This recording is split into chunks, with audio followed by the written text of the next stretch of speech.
Welcome to the Ringer NFL show. Sheil Kapadia here with Steven Ruiz and Diante Lee.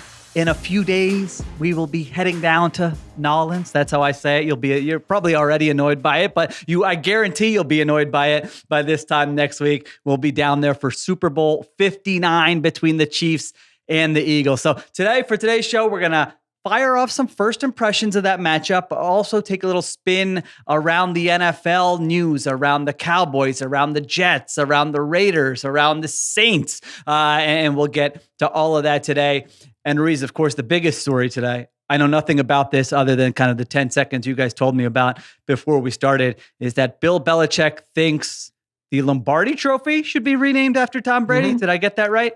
Yeah. But I think this is just his roundabout way of saying it should be named after him. Because the argument he makes is that Brady has won like 7 Lombardis or whatever. And he's like, it should be named after him then.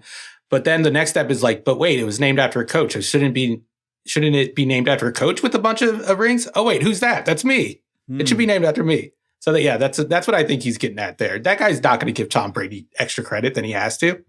Seemed a little bizarre, Diante. Yeah, it seemed a little out of character that he would make such a suggestion. 1,000%. And I'm just trying to figure out exactly what the angle is here. Like maybe is this his way of trying to, peacock in front of an ex because the ex has moved on and is working with Pete Carroll now? Is that his way of trying to get back in good graces because he didn't get the call from the Raiders? It's a good recruiting tool too. All of a sudden, he needs some recruiting tools. True. Yeah. I guess if you can position it like, oh, Tom and I are still cool. See, I sent a text message to him the other day, that might help a little bit in recruiting, especially if you're going after transfer quarterbacks. There you go. Although, Tom did get the one without Bill. So if you're going to give it to one of them, I think, Tom would have to, I guess you could say Bill got him without Tom, but he wasn't a head coach. That doesn't count. Come on. Anyone can do that. All right. Let's get to the news. Here's the deal. We got to talk. We're going to talk about the Cowboys, not because we're trying to, you got to talk about the Cowboys. We don't do that, but the Cowboys were in the news. But we're also like, we don't want to say the same things we've said about the Cowboys for weeks, for months on this podcast. So can we come up with a little gimmick here? And Ruiz, you had the idea. Let's predict the floor, the ceiling, and the median outcome for the Dallas Cowboys. Because again, we didn't want to have the same conversation, yet they're in the news this week. They hire Brian Schottenheimer. They introduce him. He hires Matt Eberflus as his defensive coordinator. They extend vice president of player personnel, Will McClay. So again, we know the deal. Jerry wants to be in charge. Jerry's the main attraction. Jerry wants a head coach he's comfortable with. That's why Brian Schottenheimer is the head coach. So it's like Brian Curtis says on the Press Box pod, like America's easiest target or America's favorite target. Like it's just like you can beat up on one person every week and no one is going to take the other side. So we thought that would be boring, but we also wanted to zoom out. And it's like, how dire are things? Are they that bad? We can disagree with the process and some of the decision making and how they go about things, but what do we actually have with this Dallas Cowboys team as they go into the offseason with kind of this new regime? So Diante, let's start with you, whether you want to knock them all out, whether you want to give me one of them, but kind of the floor, ceiling, and median outcome for the Cowboys, knowing what we know right now on January 29th. I would say, let's start with the ceiling for me. I would say that the ceiling is probably still that they can be a double-digit win team. I don't mean like on the higher end. I don't think they could be like a 13-win team, but you can probably sit around like 9.5 if that's set as their over-under on win-losses. When you think about top-end talent, they have Micah Parsons, you'll have Dak Prescott, you've got CeeDee Lamb. The offensive line is still pretty stable this year, even though we didn't get the run game returns. I think a lot of that has to do with who they had in the backfield as much as what they were trying to do with their players in the backfield. Ashton Gensy's already a Cowboy, isn't he? 1,000%. By the way, I don't. Yeah, okay. And I think that hopefully Jerry has learned his lesson and maybe he doesn't go to the combine, go to the pro day circuit and the NFL draft and talk about how much he loves Jonathan Brooks, like he did this past year. But I do think that they have enough institutionally already to be on the precipice of 9-10 wins. They probably land around there if Dak doesn't get hurt. If we look at just how well and polished they looked on both sides of the ball once Micah Parsons was back healthy on the defensive side. So I think that that's probably, no matter what, you can probably hang around there. I don't know if that means that you're a true playoff contender, but I think that they'll always be in the hunt for a playoff spot as long as Prescott is healthy and they have the key pieces that they need in order to make those runs in the regular season. Ruiz, you agree? High, like a 11, 12 wins is sort of a reasonable high-end outcome for the Cowboys? 'Cause it is funny, like every other conversation. I mean, you would think based on the conversations, and I'm part of this, so I'm not, throwing stones at anybody else, but like based on all the takes I've had about the Cowboys since over the last 3 months, you would think that I think that they're like a 4-win team or something, but I don't think what Diante says there is unreasonable. No, I think that's like the least interesting part of it. I think the interesting part is what's the floor? Like how low could this go? And I agree. I think it's 11 wins. I really can't see them winning 12 wins, especially with Philadelphia in that division. And especially with how many holes they have. I know they have a lot of like big name pieces, especially with Dak and Micah Parsons, but I feel like the offensive line needs to get better and have some holes filled in there. They obviously need a run game. They had no run game last year. And Matt Eberflus, to me, it's tough with him because I think he is a high floor defensive coordinator, but I think he's a low ceiling defensive coordinator. I just don't think they'll ever get to the heights they got to under Dan Quinn with Eberflus there, especially with how the roster is looking now, how the secondary kind of looks. And there's been injury concerns for the last couple of years. And I don't think you could just overlook that or just assume that it's going to get better next year. So I still think 11 is probably the ceiling. Yeah, I said 12-5 when I wrote it down. So we're not that far off. I just looked at it. They had 3 straight 12-win seasons when Dak Prescott was healthy. And let's say I worked for like a high-end PR firm, whoever like Mike McCarthy has been hiring over the years. Let's say they gave me a call. I went through some training. I feel like I could give the pitch here, Who is Mike McCarthy? Did you watch that offense last year? We're all ripping it. And now all of a sudden we think their offense is definitely going to be worse. Brian Schottenheimer, listen, Seattle, 3 years. You know where he finished in DVOA, those Seahawks teams? 5th, 6th, and 8th. I'm just saying, they were I'm not saying they were the most explosive, best offenses we've ever seen. They had a high floor too. They were reasonably efficient. You've got Dak Prescott. You've got CeeDee Lamb. You do a little tweaking of the offensive line. You bring in a back, maybe add a wide receiver too. All of a sudden, I think before the season, I remember we had a conversation. I think we all did our top 10 offenses. And either we had them in the top 10 or we had them like on the fringe, just outside the top 10. So if you remove some of those things from the equation there, defensively, obviously you've got a game wrecker in Micah Parsons. And I agree with you with Matt Eberflus. It's not going to be a train wreck of a defense, but a year ago, we were saying this Bears defense is coming on strong. And so if you have talent, I think you can have some opportunities there. I'm not telling you I'm going to pick them to win 12. What do they say? Don't put that in the newspaper that Sheil Kapadia said they're going to win 12 games. We'll see where we are in August, but that is sort of the high end consideration. All right, Ruiz. So what's the median? What's like the most likely outcome that at this time next year, we're doing a season in review for the Dallas Cowboys. And this is what happened with their 2025 season. I think it's 9 games. I would pick them to win 9 games right now. I agree with your spin zone on Brian Schottenheimer, especially his time in Seattle. I thought he was one of the more underappreciated offensive coordinators, just with his way to shape that offense around Russ. And I don't know if it was the best stretch of Russ's career, because you could argue like 2013 to 2015 was a little bit better, but I thought we saw Russell Wilson's peak. Like I remember there was that one year when he started off hot, MVP favorite. I think I did like a mid-season quarterback ranking and it might have had him first.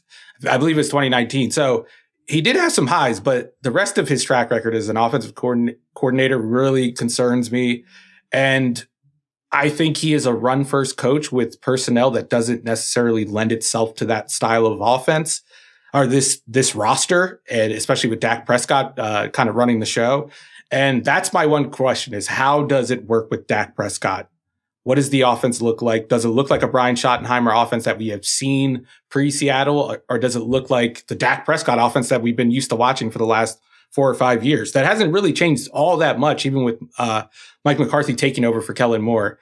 I do think Dak gives them a higher floor. I just don't see the ceiling with this team, not with the personnel and not with the play caller now. Or the offensive coordinator. I don't know if he's going to be calling plays, but he's going to be overseeing. Yeah, he said he's calling plays. He said he's keeping play calling duties. So he's going to be. I am interested in the style because he did say that at the press conference that we're going to run the football and play action. Those Seahawks teams, that was during the let Russ cook era, and he was letting Russ cook. They were throwing and then there were, when he got let go by the Seahawks, the thought was Pete Carroll was like, you're letting Russ cook too much. Like, I want to get back to, so I don't know. I don't know what style of offense he wants to run there. I'm with you though. I just feel like Dak Prescott has been in the league for a long time. And with these veteran quarterbacks, unless it's a real difference-making offensive coordinator with a scheme that you're like, no, we can get more out of you, most of the time it's going to turn into whatever system the quarterback wants it to be. You know, he's run high-end offensive systems before Diante. So I would suspect that it's still going to be more the Dak Prescott offense than the Brian Schottenheimer offense.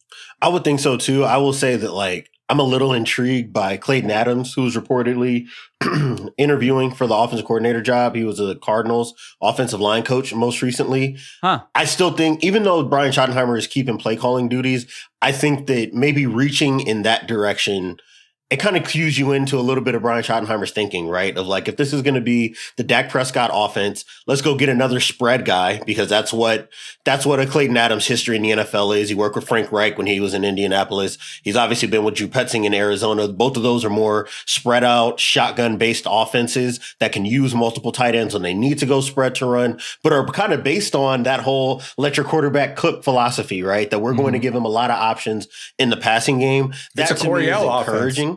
Exactly. Yeah. Exactly. So that means that we can be aggressive as well. And that's something we saw with the Cardinals, sometimes to their own detriment over this past year, right? Where they're always trying to push the ball vertically.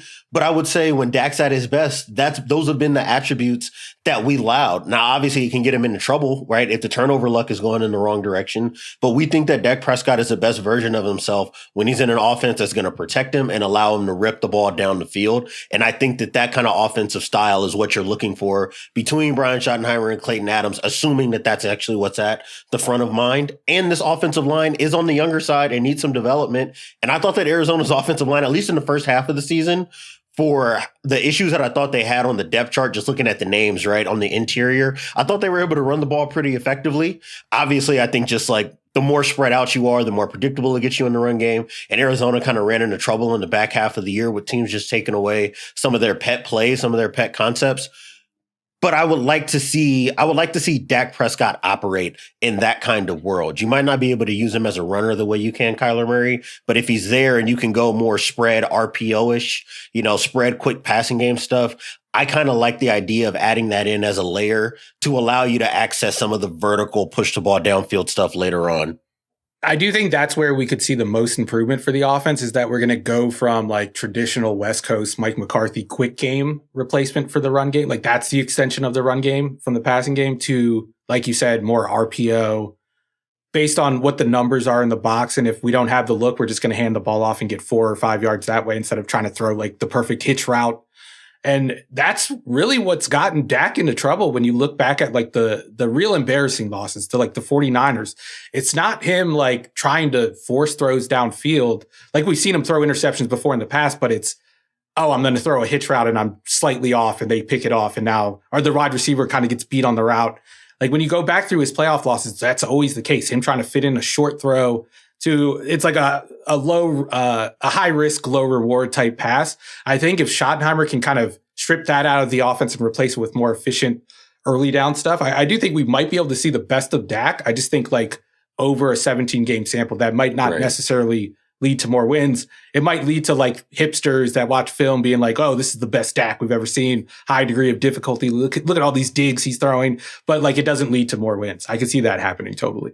Yeah, I'm with you guys. I had it at 9 or 10 for the median outcome. I think they'll be competing for this is assuming Dak Prescott's healthy. I think they'll be competing for a playoff spot. I just think when you have a quarterback who's competent and can look much better than competent, when you have a wide receiver one, and when you have like one of the most disruptive defensive players of the last 10 years or whatever it is, you're going to have a pretty high floor. I mean, I think the Will McClay has really sort of saved the Cowboys from a lot of embarrassment, honestly, because the way they operate, they have picked a lot of good players at spots in the draft where you're usually not able to get a Micah Parsons where they got Micah Parsons. You're not able to get Dak Prescott where they got Dak Prescott. Even if you're not a Dak Prescott fan, I mean, go look at the list of quarterbacks who have been taken at that area of the draft. And there's, yes, there's one every whatever it is, 3, 4, 5 years, but for the most part, you're not able to hit on that. So I think he saved them by, really drafting well and adding talented players. They haven't done the stuff on the margins to elevate themselves and give them the best opportunities, but they still have some good players. All right, Ruiz, you said the most interesting conversation is the floor. So what is the floor of this Cowboys team next year? I mean, it's hard to say because this year I thought we kind of saw the floor. And what did they win? 7 games? And they were atrocious on defense. They lose Dak Prescott and they still managed to get there. But I think the floor is going to be dictated by Brian Schottenheimer as a head coach. And I'm not high on his ability as a head coach. And I think they're one Dak Prescott injury away from being in contention for the top pick overall next time. Like, I do think there's a very good, there are very good pieces on this roster, but I think it's a house of cards, a very flimsy house of cards, where if you don't have an experienced head coach who can right the ship after everything goes wrong after the first 2 months, that it could get ugly instead of getting better. I think an experienced head coach can turn a bad first 2 months into a encouraging last 2 months. I think a bad head coach turns a first bad 2 months into a terrible last 2 months of the season. I could see that happening in Dallas. So I'm going to say, I'll say 4 wins. Maybe 3. What is the floor if I tell you Dak Prescott's not going to suffer a season-ending injury? I still think six wins. 6 wins. Okay. Gotcha. Diante, what do you think?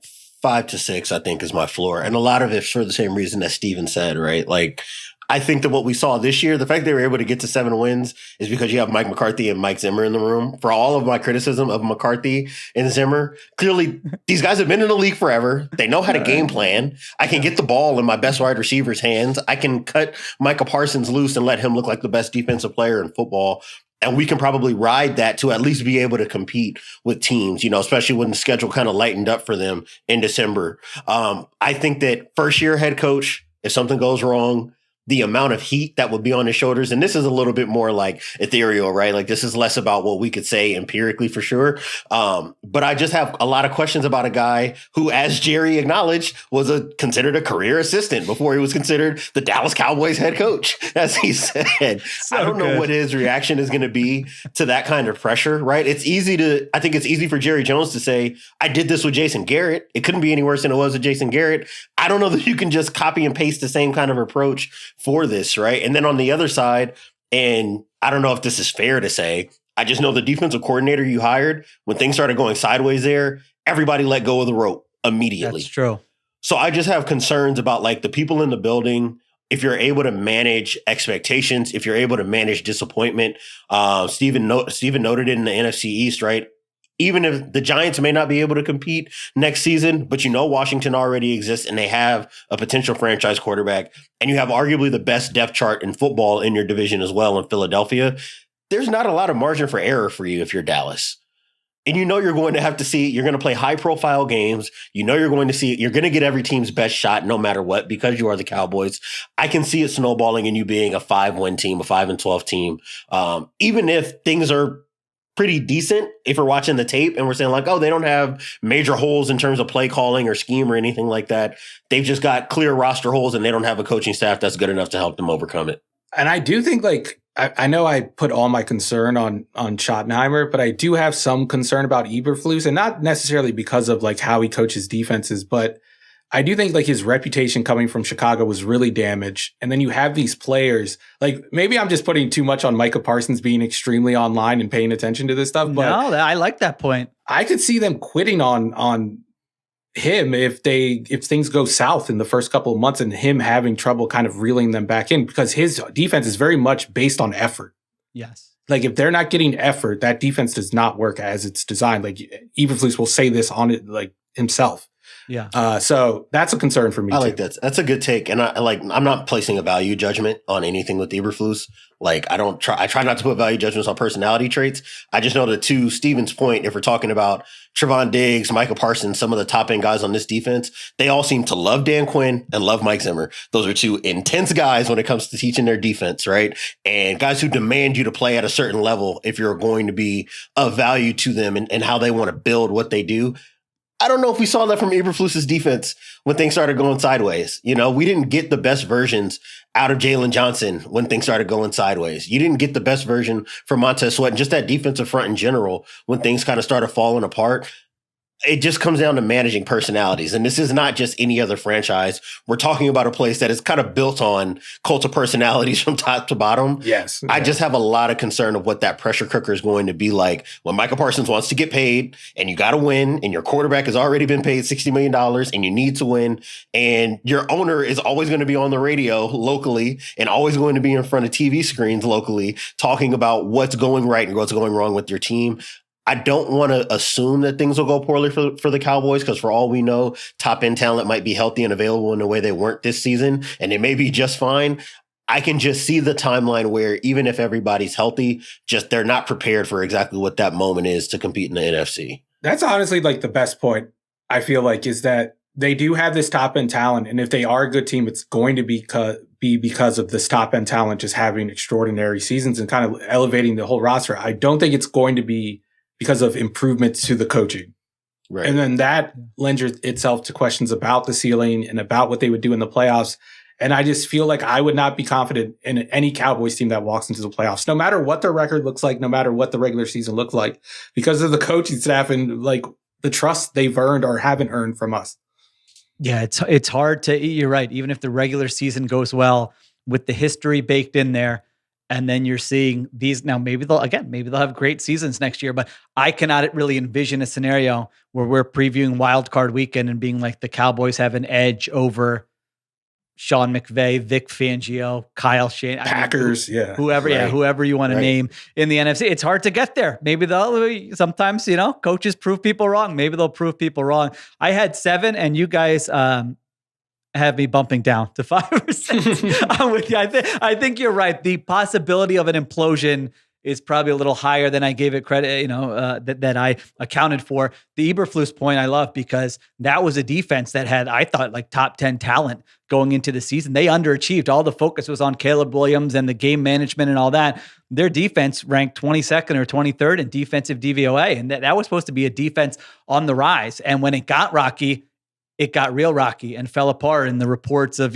people yelling in the locker room afterwards and all that stuff. So yes, that would make me a little bit nervous that now you're in even a more high profile position, some could say, in Dallas with a star defensive player who's not afraid to speak his mind and has, many venues through which to speak whatever he thinks about. He's a literal podcaster. He literally has his own podcast. So, my initial point was, their 76-46 career with Dak Prescott as the starter, like 30 games over 500. So I'm like, if he's healthy and you got CeeDee and you got Parsons, but I don't know, you guys convinced me. 5 or 6. There you go. All right. I don't know if that was a positive. if you're a Cowboys fan, I don't know what you think about that conversation. Are you like, well, they were more positive than we are? Are you like, it started out good and by the end, I'm back at where I started? I don't really know. What do you think the reaction would be from a Cowboys fan listening to those 20 minutes? I think with the way we ordered it, they're probably mad at us right now and they're probably cursing us and all that. But I've seen what they've been saying on Twitter and stuff. They feel the same way. Yeah, they're just as down on this hire. My father is a Cowboys fan and a USC fan. I have seen him pine for a lot of coaches that we both knew were not the guy. I haven't gotten a single text message from home talking about how Brian Schottenheimer is going to be the answer here. I don't know if there are many Cowboys fans who feel very encouraged right now.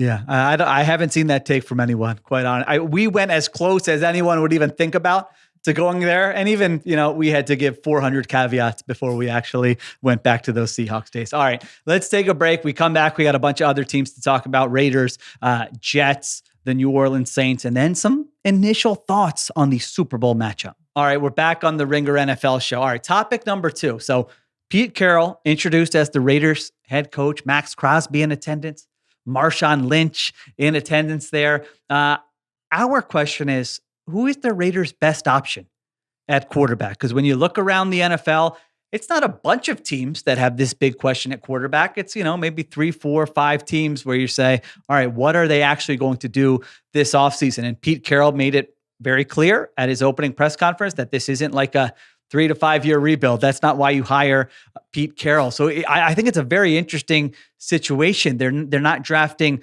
quite high enough where you say, all right, they get their pick of whoever they want in the draft. I think they have the number 6 overall pick. So that's an area where maybe those top 2 guys are going to be gone. Is there free agency? Is there a trade target? What do they do? As I was prepping for this, I had a couple that I thought I got a little interested in. But Diante, when you thought about this question, what do you think? Raiders quarterback options. What should they do? What can they do? What are they going to do? Let's start with the worst. Let's start with the worst for me. I genuinely think the worst idea is bringing Russell Wilson. I couldn't imagine. I can't see. I don't believe that came across my timeline. Oh, I don't think that. I don't. That doesn't smell. I could be wrong, but I was like, for at all. Yeah. Like I can't see that. I can't see that Pete would allow that. I can't imagine that Russell Wilson wants to go back to living that life either. Like I just can't imagine that would be good for the building or either party involved here. I don't see that. So if we're striking him as just like a possibility altogether, I would say the next worst thing would be bringing in a guy like Jameis Winston. Like, I just don't think that you need that kind of high variance, have no idea what version of him is showing up on Sunday type of player. I think the best version of the guy that I'm going to bring up exists in that same kind of fold as well. I just think he's a better player right now than Jameis Winston is. I just think that you need something maybe a little bit steadier, something that's not going to hamstring you in terms of building this offense. You need a guy who is going to be able to operate kind of rigidly within the system when you need him to. And I just think there are better options out there than a guy like Russell Wilson or someone like Jameis Winston. I don't think Pete would go for either of those guys. There's like the personal stuff with Russell Wilson, and with Jameis, that's just not his type of quarterback. Like, I remember one of the reasons why Pete kind of pushed back against the letting Russ cook thing, especially I think it was a Buffalo game where he like threw a bunch of interceptions, and Pete was like, that's why we can't throw the football so much, because if you keep throwing, you're going to, turn the ball over. That's going to set your defense back. And I just can't see him thinking that and having that mindset with Russell Wilson, who's like one of the better quarterbacks at protecting the football throughout the history of the league. If he thinks that about Russell Wilson, I can't imagine what his thoughts are on Jameis Winston. Right. Yeah. The Russell Wilson thing, the personal stuff, I think is a big deal. I mean, people forget the way that ended in Seattle. Like, it was ugly. It was ugly. I mean, they were basically, there was the Athletic story. They were trying to get Pete Carroll fired. Right. But like, and I think Pete Carroll could get over that if Russell Wilson was 27 years old and could help him win. I think if you can help Pete Carroll win, I think he can look past almost anything. But this version of Russell Wilson, I don't think that's why Pete Carroll came back into coaching. So I'm with you there. Again, I saw it come across my timeline. I would be shocked. That smelled to me like Russell Wilson's camp trying to be like, hey, there's interest in this guy when there might not be. I would just be shocked if that were to happen. All right, so no on Russell Wilson, no on Jameis Ruiz. Where do your eyes go next? I've got a spicy one, but I'm going to save it until I hear. I do too, and we might have the same guy. Okay. Now that I'm thinking of it, honestly, the guy that I'm thinking is my answer to all three questions. Like worst case scenario, most realistic, and dream scenario for at least for me from a content perspective. And I think it's Aaron Rodgers. Like I feel like he was not mine. Okay. I wasn't thinking Aaron Rodgers, but like I'm open to this. Like I think that might honestly be the best case scenario for Aaron Rodgers, and I think Pete Carroll could talk himself into it. I think Aaron Rodgers would show respect to Pete Carroll and Tom Brady. Like, I think he would be willing to do it, work under those guys. You're not going to find a quarterback who can protect the football, be efficient with the football in the quick game, and just have control over the offense before the snap like Aaron Rodgers on the market. There's not another quarterback in the league that can do that. And I think Pete Carroll can talk himself into coaching this guy up. Like, he's just ever the optimist. I think he believes that through all things, like through coaching, you could accomplish anything. And I think he can make this work in his mind. And I wouldn't be surprised if it did kind of work. Like, not in a way where the Raiders are a contender or anything, but I could see it being a positive partnership, at least for a couple of months. If Aaron Rodgers wants to continue to play, I don't think what you're saying, if I had to pick a place where I could actually see it, I think you're right, probably, just because of what their options are going to be, what their timeline is. Pete Carroll, I don't know what the Tom Brady, Aaron Rodgers relationship is. I don't know if that is what that's like. I think they're friendly. Because Tom Brady has always like kind of propped him up whenever he's talking about him. Yeah. All right. I don't, Diante, what do you think? I personally, because I keep thinking about like who would want, you want to deal with the Aaron Rodgers headache. Like, so every other team I look at, I'm like, I don't think the juice is worth the squeeze right now. But to Ruiz's point, you have a coach who's seen everything, who's been around and doesn't have a lot of other options. The turnover point is a huge one. Aaron Rodgers is not going to be someone who's going to put the ball in harm's way. Could you see it? Yeah. To a fault. I don't hate it. The veteran I was thinking about was actually Kirk Cousins.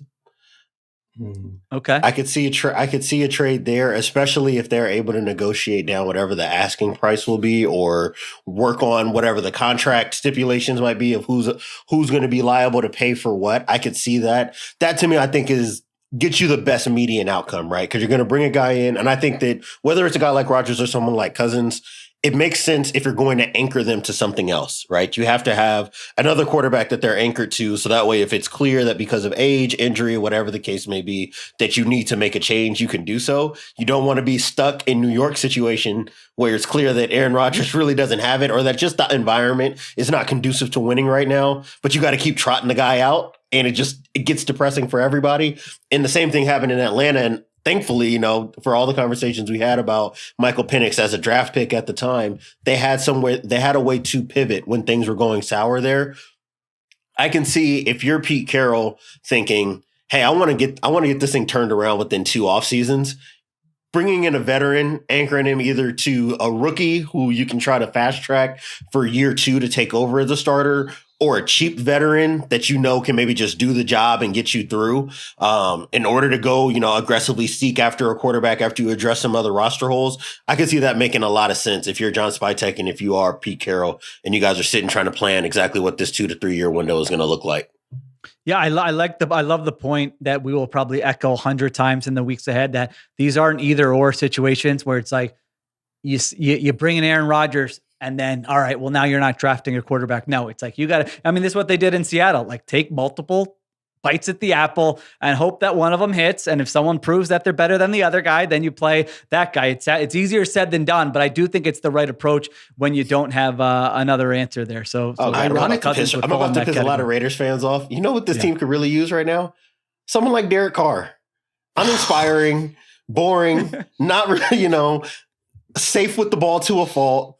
Floor raiser. Exactly. Yeah. You can just run an offense. You can just stick him in, run an offense. He's going to do what the play asks you to do, even if that means that it's going to take points off the board. He is going to do everything exactly as it's designed. That will make a lot of sense, obviously, for a lot of reasons. Derek Carr probably doesn't want to be anywhere near the Raiders brand, and I don't think the Raiders brand wants to be anywhere near him, because of how much of an underachiever he was at the end after he had gotten paid.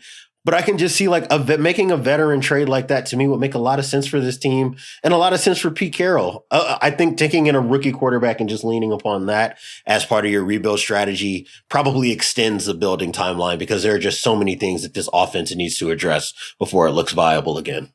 Yeah, I think the bites at the apple thing, like taking multiple bites, is probably the most likely scenario. Like, maybe not quite the Steelers' approach last year, but similar to it, where we have 2 viable options, whether it's a rookie and a vet or 2 vets.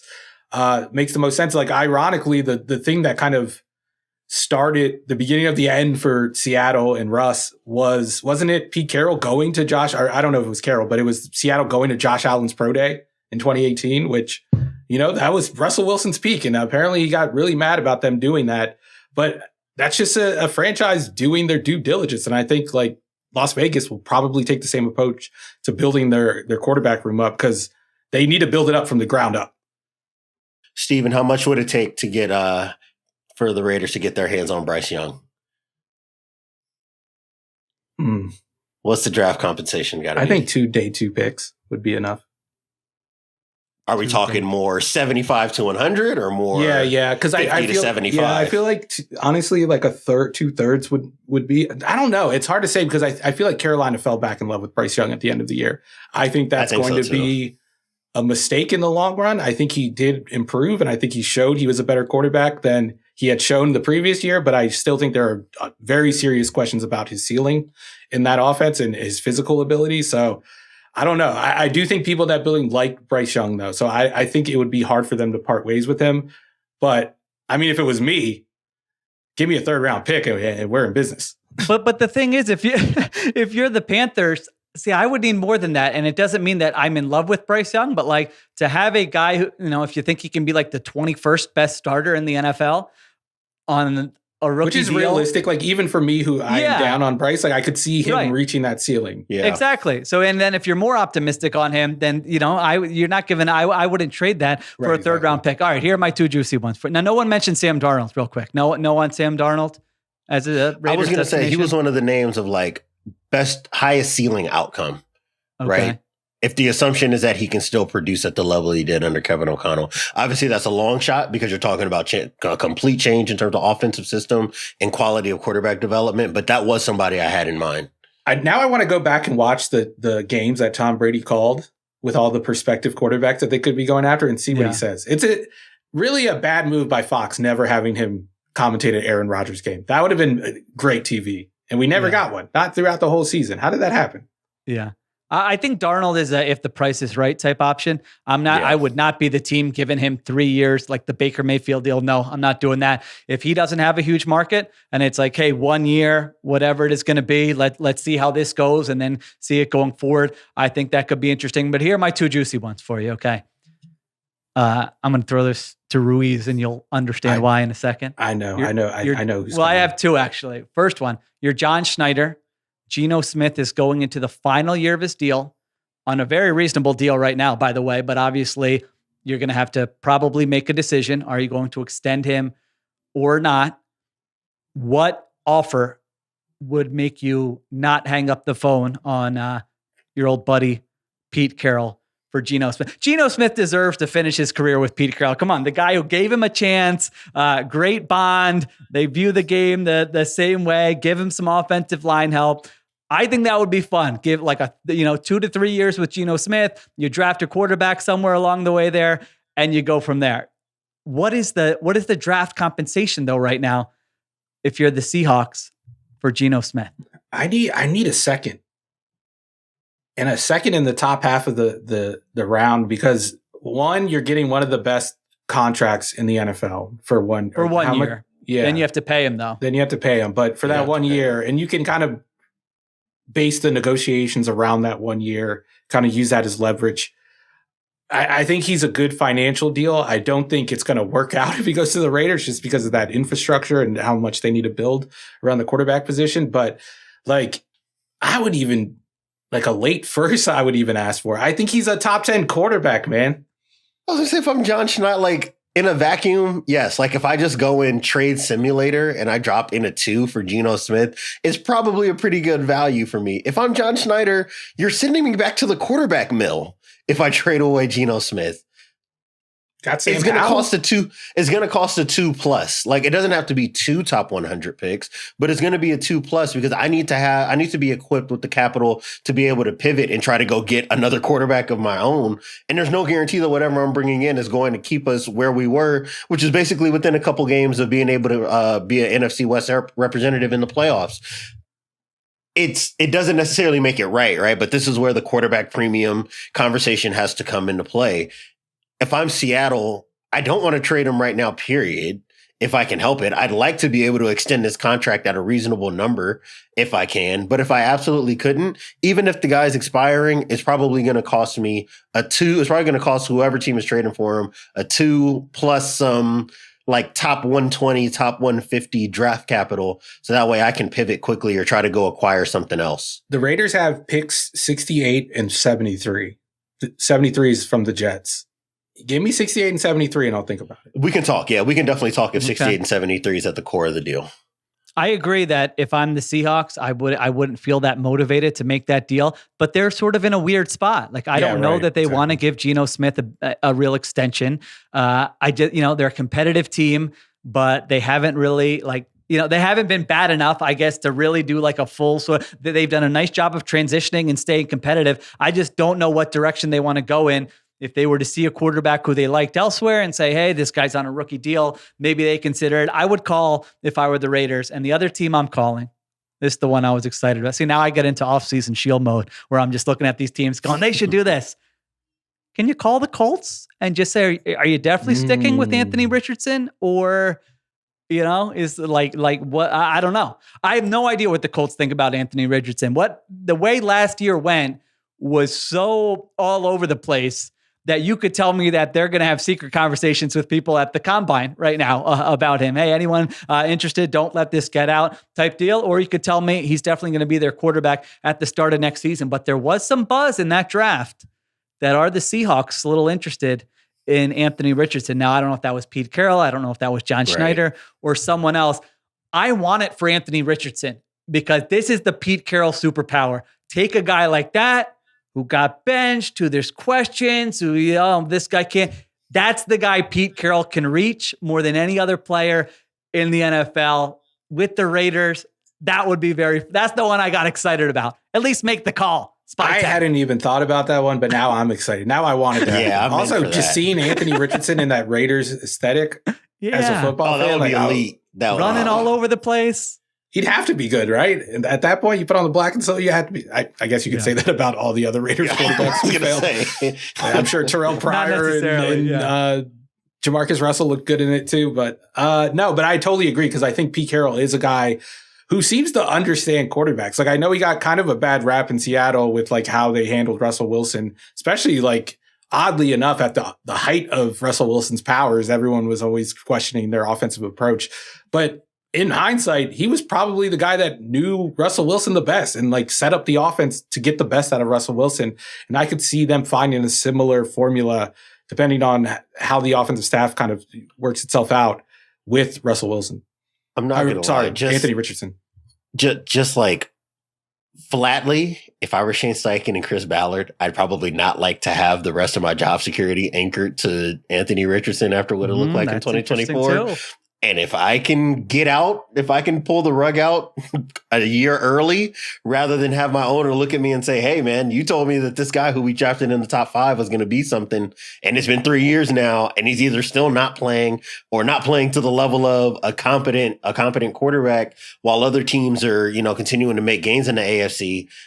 I might be willing to entertain that. I don't know where that leaves the Colts, but at least if you made a move like that, if you're Chris Ballard, you can kind of change the book on what's said about you, which is that you're always just so married to the picks you make. You're always going to extend the guys that you already acquired. You're never really open to taking big swings. I wouldn't hate that if I were the Colts. If I were Shane Steichen, I might be, trying to elbow my GM in the ribs a little bit and say that might be an opportunity for us to get a clean slate at the quarterback position. Here's a question. Would the trade package for Geno be more or less than the trade package for Anthony Richardson at this point? Great question. That's a good one. I think that the trade package for Geno would be more. I think so too. I agree. I think so too, because there's just so much that's still up in the air about Richardson. You have veteran, reliable quarterbacks mostly get more than you think they would get. Bradford got a one like in 2019 or exactly. Whatever. Yeah. Richardson's just a complete unknown. And I love Diante, the point about like the job security thing. Now, I don't know what Ballard has had a great job security, but Steichen, if he's feeling the heat, he's like, let's go get a veteran. Let's go bring in Kirk Cousins or whoever it's going to be. Yeah. What can we get for Richardson? Add to the roster. They don't strike me as a team that would be that sort of aggressive and I don't know if forward thinking is the right word, but I don't know. Spy Tech, you got Ballard's number, I'm sure. Give him a call. See what happens. All right. That was the first offseason hypothetical I got excited about. So welcome to the 2025 offseason here. All right, let's take a break. We come back. A few more questions to get to. We'll go through these a little bit quicker. All right, we're back on the Ringer NFL show. Question number 3, the Jets. Same question. Jets, best option at quarterback. They hire Aaron Glenn. They bring in the new GM here. What are they going to do? I think they haven't hired an offensive coordinator yet as of this, but they're looking into Lions passing game coordinator Tanner Engstrand. Engstrand, okay, as their offensive coordinator. Aaron Glenn said he's not going to call plays, so their defensive coordinator hire will be important as well. But their quarterback, starting quarterback, is a complete unknown at this time. I'll be honest, this one was way harder for me than the Raiders. The Raiders, I'm like, all right, they could do this, they could do this. I don't know what the Jets should do. I don't know what the Jets will do. I don't know what the Jets can do. Diante, when you looked at this question, was there a name that came to mind where you said, all right, I could see the Jets going in this direction? Honestly, a lot of the names for the Raiders, I think, apply for the Jets to me. I think that just the way I wanted to just kick off this conversation is just who it can't be. It can't be Rodgers again. As long as it's clear 100%. that it can't be Rodgers again, like you need to flush whatever that was. Let you guys part ways with Devontae Adams, and you start clean on the offensive end. Like, I don't think that you can bring any part of that core, those veteran guys back offensively, because they just clearly, it sucks so much air out of the building for them. And if Aaron Glenn is the guy that I think he is, and obviously I think we all believe him to be, that hold everybody accountable, you've got to work a certain kind of way. We expect you to be a certain level of invested in the team. Not that Aaron Rodgers doesn't want to win. It's just going to be on Aaron Rodgers' terms. And if I'm a new head coach, I'm not signing up to go someplace where I'm going to be on the 40-year-old's terms. It's going to be my show. So you probably got to let him go. I think that the best option probably would be, funnily enough, a Geno Smith there, right? You've already got a young receiver that you can kind of lean upon. Obviously, I don't think that that's going to happen. I would say, though, that it can't be Aaron Rodgers. And if I'm a team like them, for all the conversations we just had about Anthony Richardson, it also can't be a guy like that there. You need something that's a little bit more dependable and steadfast, I think, if you're Aaron Glenn on the offensive side of the ball. What about the other former Jets? It can't happen. There's so right? many to choose from, right? It can't be Darnold. It can't be Geno. But listen, there would at least be a conversation in, Florham Park, where you say the Vikings won this year a lot of games with a great defense and an offense. As we went over after the season, it wasn't a top 5, 6, 8 offense. It was the 14th ranked offense in DVOA. Now, they had a better infrastructure. I'm not telling you that the Jets would be exactly the same, but I think the Jets defense has a chance to make a real bounce back next year with the talent they have. Is there a scenario where, again, Darnold doesn't have a great market? Now, all of a sudden, he's shopping for a 1-year deal. Like, do you even have that conversation where it's just like, no, can't happen? It is a new regime. I mean, a feel-good story? No. God, Ruiz? I'm trying to imagine Sam Darnold back in MetLife, man. Like, I just don't think that that's a healthy environment for anybody there. Maybe the teenager who's running the team now doesn't remember the Sam Darnold or Geno Smith era and is like brand new to him. I don't know. I feel like the best case scenario, or maybe, I don't know if it's the best case scenario. It's kind of hard using that word with this guy, but I think Kirk Cousins is an option there. Like, before he signed with Minnesota, the Jets were one of the finalists there, one of the teams that were rumored to really be in on him. I could see that being the case, especially if you see an offense similar to the one in Detroit, where we're going under center, we're doing the play action thing. It worked with the quarterback who moves just as much as Kirk Cousins does. So I don't see the mobility aspect of it all being too much of a factor, even though I think it should be. And then also Derek Carr, I think, is a guy who is young enough, has enough success.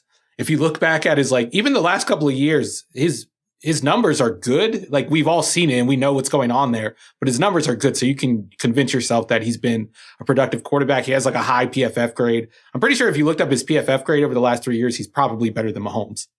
I would say that. Well, yeah, I'm not gonna. Yeah. So no, I'm just saying. I think entertain that. Then no, obviously, yeah. I mean, yeah, but I think you could talk yourself into him being a quarterback that not only is a good bridge quarterback, but a quarterback that might be able to get you to the playoffs just based on the numbers alone. Do not put it in the paper that I'm complimenting Derek Carr. This is not a name that I think any particular team would be seeking out. I'm talking strictly from the player's perspective. If I'm Justin Fields, New York's where I want to go. Even if it means I'm taking on a backup role, I think that if knowing John Morton's experience, obviously he has kind of had his hands in a bunch of different offensive schemes. I think that being there, they've already got a dynamic backfield when things are, when those guys are healthy and at their best. I think if I'm Justin Fields, I want to go to a place like that, be a backup. Maybe if they go draft a rookie, I might end up starting out for the year. And I think that you want to be with the guy like Aaron Glenn, just like we talked about with Pete Carroll. I think that there's a good mesh personality-wise there for Fields, showing that he can mature a whole lot as a decision maker, as a passer, dealing with the changing in roles when Russell Wilson was healthy and took over with Mike Tomlin.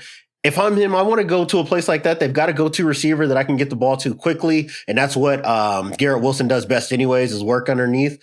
Not that I think that he would be a starter and that the Jets would be 10-7 or 9-8 as a result.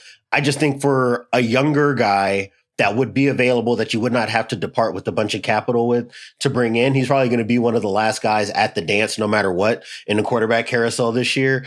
I would go to a place like that on a 1-year deal and see if I can get another shot to do what I did in Pittsburgh and maybe not have as much of an obstacle in the way of me starting and finishing the year if they do name me the starter. Okay. Yeah, I think Fields and I think the Jets are definitely a team like we talked about before where they need multiple swings here. I don't think there's going to be one answer that they're going to be like, this is this is our guy. So I think it could be Cousins and someone else. It could be Fields and someone else. I think they know that it's not going to be a quick turnaround. Although again, I think you're right. There is a scenario where they're competitive and competing for a playoff spot next year. I don't think that's crazy. I think there's sort of enough there, and you're going to have a new energy with Aaron Glenn. But in terms of sustained success, it's going to take longer, and they're going to have to figure that out. You touched on it there, Diante, with John Morton going to Detroit. Right. John Morton's going to Detroit. That's right. Yeah. But I understand what you were saying with the Jets thing, but John Morton's going to Detroit from Denver. So he's replacing Ben Johnson as the Lions offensive coordinator. Lions also, you lose Aaron Glenn. They're promoting linebackers coach Kelvin Shepard to defensive coordinator. They hold on to offensive line coach Hank Fraley, who was interviewing. My head's spinning with all this stuff. Who was interviewing for the Seahawks offensive coordinator position. But the main question here, Ruiz, is if you're a Lions fan, how nervous are you about what 2025 looks like with a different coaching staff? I think you have to be worried about losing Ben Johnson just because of how much we've talked about him and how much we've celebrated him. And I think he's a good coach. I do think there's a very good chance, though, in October, we're looking at the Lions and we're saying, man, they miss Aaron Glenn way more than they miss Ben Johnson. Just because I think Dan Campbell has had his hands on that offense from the very beginning since he's gotten to Detroit. You're bringing in John Morton, who has ties to the Sean Payton offense, which is basically kind of what you were running already. So I think there might be more continuity with the offense going forward. And I think like those pieces are going to be in place. You still have the offensive line. You still have a quarterback who we know can run the system. You still have Jahmyr Gibbs, who could be on, he could have like a Saquon Barkley type season next year with more of a workload. So I think there's a chance that they replicate the offensive results, even if it's a little bit worse. Whereas the defense not totally falls off, but falls off a cliff from where it was because Aaron Glenn was pulling off some minor miracles at the end there, keeping that defense afloat after all those injuries. Yeah, they finished the season 6th in defensive DVOA with what I have to imagine was the most injured defense in the entire NFL. So it's going to be, you never know. Like I remember when they promoted Ben Johnson, I was like, who is Ben Johnson? Who is this? I think we might have even had a podcast, Ruiz, about it where we're like, Ben Johnson, who is this guy? What are they going to do? And now here we are years later, like, man, he was, one of the best play callers and schemers in the NFL. So it's hard to know. This is a big part of a head coach's job, is especially when you're not the play caller, is like have ideas, because if that guy has success, he's out of there and you need a replacement. So he goes outside the building, which that's also a thing. Like now there are coaches inside the building going like, what? None of us were good enough to be promoted to offensive coordinator. We wanted a shot. So there's a lot of things now that the Lions have to deal with after the last 2 years where it was just feel good. Everyone, loving what was happening until those playoff losses. It's going to get a little trickier. So it'll be interesting to see how they navigate that. All right. Last two we're going to get to here. Kellen Moore, it looks like, is going to be the leading candidate for the New Orleans Saints job. Saints brass, I believe, flew to Philadelphia, had a long interview with him on, Monday or Tuesday of this week. Diante, if you're a Saints fan, how do you feel about your team potentially hiring Kellen Moore as its head coach? I think you're bummed out. Not because of Kellen Moore. And I want to say, like, it's not because of Kellen Moore, even though I have a lot of questions about him as an offensive play caller. I think that of the people who have worked with Dak Prescott, he has probably gotten to ride the good vibes of having coached Dak Prescott maybe more than any of the other offensive play callers. But I think you're more bummed out because this cycle kind of proved, I think, what we were talking about when they moved on from Dennis Allen in the first place, which is if you're a young prospective head coach and you have any other options available, why would you go to the team that already has like $40 million in dead cap before you even get to the offseason? That doesn't make any sense. Why would you go to the team that has an aging veteran quarterback that is clearly already peaked and his best days are behind him, and he's not even like in his mid-30s yet? To me, there just wasn't much reason, I think, for this team to be a draw. I'm not surprised to see that they're kind of the last one making a head coaching hire. I think Kellen Moore can be successful there, right? Like if everybody's healthy, I can see that Eric McCoy being back, the offensive line being stable, them having Rashid Shaheed and Chris Olave healthy. I can see the offense getting a little bit closer to, even though it's never going to be at the heights of what it was in the first 2 weeks of the season, just being something that looks more in the above average-ish range in DVOA and EPA and success rate because of what Moore does at his best with leaning on the run game to try to set up these play action passes and trying to be a little bit more designery in the drop back passing game. I can see that working. I just think if you're New Orleans, this was going to be a rough cycle no matter what. It was proven to be a rough cycle. You're going to be behind the 8 ball in terms of filling out the rest of that staff, which to me is a bigger concern, right? If you're Kellen Moore in your first head coaching gig, you're not going to be picking from, you're not picking the best apples off the tree in terms of offensive and defensive minds to kind of surround yourself with. And you've already got an incumbent GM who clearly just kind of gets to run his own show. There are just so many reasons why it would be bad. I would just be bummed out if I'm a Saints fan because it's hard to see what the window is going to be for them to be anything other than what it's been for the last half decade. I feel like Kellen Moore has not only rode the waves of like coaching Dak Prescott, it's also like the guys he's replaced throughout his career as an offensive coordinator have really elevated his profile. Like he replaces Scott Linehan in Dallas, who everyone in Dallas didn't like and thought was like outdated. He replaces Joe Lombardi in Los Angeles, who everyone thought was outdated and nobody liked. He replaces Brian Johnson, who wasn't outdated, but nobody liked, in Philadelphia as a play caller, not as a person. I don't mean him like that. So I think he's had his profile elevated by that and the fact that he started very young, which like, it doesn't matter how good you are. As long as you're like in your 20s and you're a coach, you're like, whoa, this guy's a rising star. So I do think he has that going for him. But like when you're him, if I'm looking at it from his perspective, like why would I take this job? I think this is going to be his only opportunity to get a head coaching job. Because I think in Philadelphia, this is probably the best it's going to get for him. Because next year, who knows if the offensive line gets a little banged up and everything changes, Saquon gets hurt. I think there's a chance that like we're asking about Kellen Moore if he's a problem next year, and then he's never going to be in consideration for one of these jobs. So I think it's like a strike while the iron's hot type of thing from Moore's perspective. Yeah, I can see it from Kellen Moore's perspective for sure. I will point out that this was the worst offense the Eagles had since Jalen Hurts became the starter, just DVOA wise. And look at the freaking roster. AJ Brown, Devontae Smith, Saquon Barkley. This is the best Dallas Eagles roster in my lifetime. Never seen anything like this. So you're 14th in DVOA with this group. And I'm not saying it's all on him. You know, Jalen Hurts, we've talked about Jalen Hurts having ups and downs, but Jalen Hurts has had those limitations in the past and those issues in the past, and the offense was better than it is this year. I don't think it's the easiest play. Like it is easy from a talent perspective. You do have, what does Hurts want to do? What's Nick Sirianni want to do? Ruiz, you have brought up in the past. Jeff Stoutland's doing the run game. So now, you are dealing with a bunch for better or worse. Some of that's great that you have Jeff Stoutland as the O-line coach and you have all that talent, but it's not like go in and do whatever you want. But so I wouldn't say, I didn't look at this Eagles offense this year. I was like, man, that was a brilliant coaching job. They're doing more with less. If anything, it was kind of the opposite when I looked at it. But I'm with you guys. It's really those Dak Prescott years. He had good offenses there.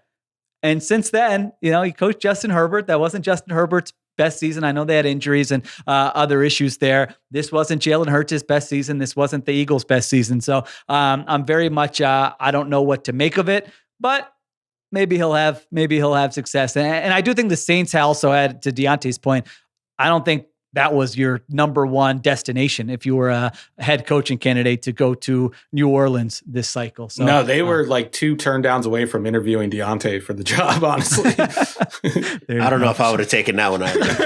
No, it's not right for me. All right. Last thing, we just wanted to fire off some initial thoughts about this Eagles-Chiefs Super Bowl matchup. We're going to dig deep next week when we get down there. But for now, we just said, hey, what's one thing that interests you about this matchup that you're curious about, that maybe you're going to, when we're doing interviews and talking to coaches and players next week, that you're going to ask about, or just an X's and O's thing, whatever? I'll start because my thing has been, as soon as I found out the matchup, it was Fangio with this defense against Patrick Mahomes and this offense. They faced off 8 times. Mahomes has won every single time. But if, that tends Fangio had with him. Yeah, you got to look at the other side of the ball too, who Fangio was playing with at quarterback. If you look at the numbers, it's really, there's no pattern. There's some games where Mahomes absolutely cooked him. There's other games where you say, all right, this is definitely a below average performance from Patrick Mahomes. So it's all those things. And I think what's most interesting to me is that the Fangio defense is about no explosive plays, part of it at least, and making you work for every single thing. Tom Brady was hammering that point home. I hate playing against this defense because you have to earn every single thing. Look at how hard it is for Jaden Daniels. And then you look at this Chiefs offense, and how do they kind of play anyway? It's they do not create explosive plays. This version of Mahomes is so well equipped to just put together that 9 to 11 play drive. And I'll convert on 3rd and 6 every single time on this drive, and you won't be able to believe it. And so now what does it look like when kind of these two styles meet in the Super Bowl? And what wrinkles does Fangio have? He's had some really interesting 3rd down stuff, these playoffs, where he's pulling out a look that you literally haven't seen all season. They had to play against Matthew Stafford. It was a 3rd down, 3 defensive linemen. He's playing dime, I think. He drops 8, and it leads to this sack where Stafford's just holding on to the football, where if they did that this season, maybe they did, but they didn't do it often. It was in week 8 or whatever. So that's what makes the playoffs so fun. And now you have the smartest quarterback in the league probably against this defensive coordinator who has literally seen everything over 30 years. And what does that matchup look like? So that is my most interesting matchup or nugget going into this game. Yeah, whenever you hear a coach talk about a bend but don't break style of defense, the caveat is always we want to make them go 10 for 10 on the drive to score a touchdown, and they always add in the great ones will do it. Yeah. And then you got to do something else. Well, guess what they're going up against? They're going up against one of the great ones, maybe one of the greatest ones. And the greatest ones that, you laid out, at this specific style of offense that you have to play against them. I think that's a good one. The one I'm actually looking back at the last Super Bowl matchup between these teams, and it's how the Eagles leverage Jalen Hurts as a runner, especially when they go empty. Because in that last Super Bowl matchup, I thought Spags did a good job of taking away their base run game. But you saw later on in that game, they went empty and they started doing the quarterback draws with Kelsey kind of leading the way. And that really unlocked the run game for them. So I wonder if, that's a similar approach that the Eagles take this time around. Stoutland was there, obviously, last time. We'll have say in the run game this time. So I could see that happening, but Spags is going to be ready for that and have something for it. So I want to see kind of what that matchup looks like, how the Eagles have been doing that all season. We did see them go empty and run the ball a little bit throughout the playoffs. And I want to see how the Chiefs have kind of reckoned with that on defense against quarterbacks like Josh Allen, who will do the same thing.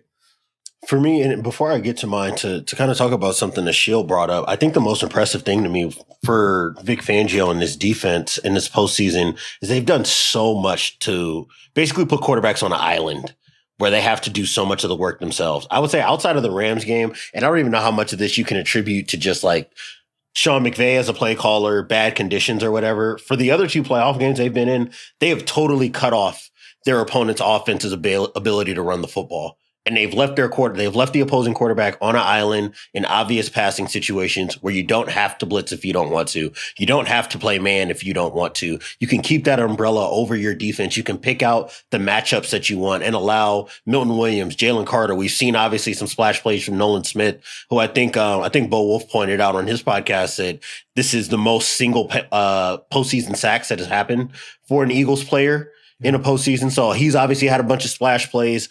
That allows Zach Bond to be able to match up with tight ends. I think in a lot of ways, the most interesting thing about what Sheil is saying is when the Super Bowl gets here, I'm going to be locked in on early downs, knowing that Kansas City wants to get into 3rd and manageable to see whether or not Vic Fangio has an answer for the run game. In the second half of the 2022 Super Bowl, when these two teams played, Patrick Mahomes was basically able to do whatever he wanted because Jonathan Gannon could not control early downs. They were able to get whatever they wanted. They could get in third and short. If they weren't anything longer than third and short, you knew that the pass rush wasn't getting home because that Chiefs offensive line really kind of dominated that pass rush in that game. I think in this game, we're going to see a different flow of the game if Vic Fangio is able to control early downs. And that just creates a different context to me for Patrick Mahomes. You know, we saw what that looked like in the first half of last year's Super Bowl, where you saw San Francisco's front was absolutely lights out in the first half, taking away the run game, forcing him in an obvious pass. And we got some Chase Young pressures and sacks. We got to see Nick Bosa affect the quarterback. They were able to force a turnover. They were able to force a turnover coming out of the half from Patrick Mahomes because they had to respect the pass rush. I'm interested to see whether or not the Eagles can get into that. And then for me on the other end, the thing that I'm probably most interested in is, and Steven, I think you kind of pointed to this as well, what they can do, what Philadelphia can do in the run game to make Steve Spagnuolo a little nervous, right? Like usually with the Chiefs, and I think the data bears this out, the heavier you get offensively personnel wise, the better they get at stopping the run because the more they can pack the line of scrimmage. The best version of the Eagles offense, and this has been whether it's Kellen Moore, Brian Johnson, or Shane Steichen, the best version of this offense is to get an 11 personnel where now you got to be concerned about giving up vertical passes and they can hand the ball off to the back against the light box and let them go create. Saquon Barkley is probably the best light box creator that there is in the NFL. If you give him airspace to work into before he can make a guy miss, you're probably in trouble. I think that this is going to be a really fascinating test case in if Kansas City starts blitzing them a bunch, what will the answers be? Last week, it was RPOs getting the ball out to Goddard. It was sprint outs to get, hitch throws out to A.J. Brown along the sideline. I'm really fascinated to see what those answers will be in this game because they're going to be necessary if you want to keep Jalen Hurts from having to deal with all the crazy blitzes and rotations you're going to get from a Spags defense on passing downs. Love it. There's so many. Yeah, I feel like it's the defensive coordinators, I feel like, make this matchup especially interesting if you are a football nerd. So again, we'll get into all of it next week. We will be coming to you with shows on Monday, on Tuesday, on Thursday of next week, and of course the post-game pod after the Super Bowl. And if there's breaking news in the meantime, I'm sure we'll be jumping on and talking about that around the league. So you can check out all the written work at theringer.com. Thank you to Diante Lee. Thank you to Steven Ruiz. Thank you to Troy Farkas for producing. Additional production supervision by Connor Nevins and Arjuna Ramgopal. We'll be back next week. Everyone have a good week. We'll talk to you next time on the Ringer NFL Show.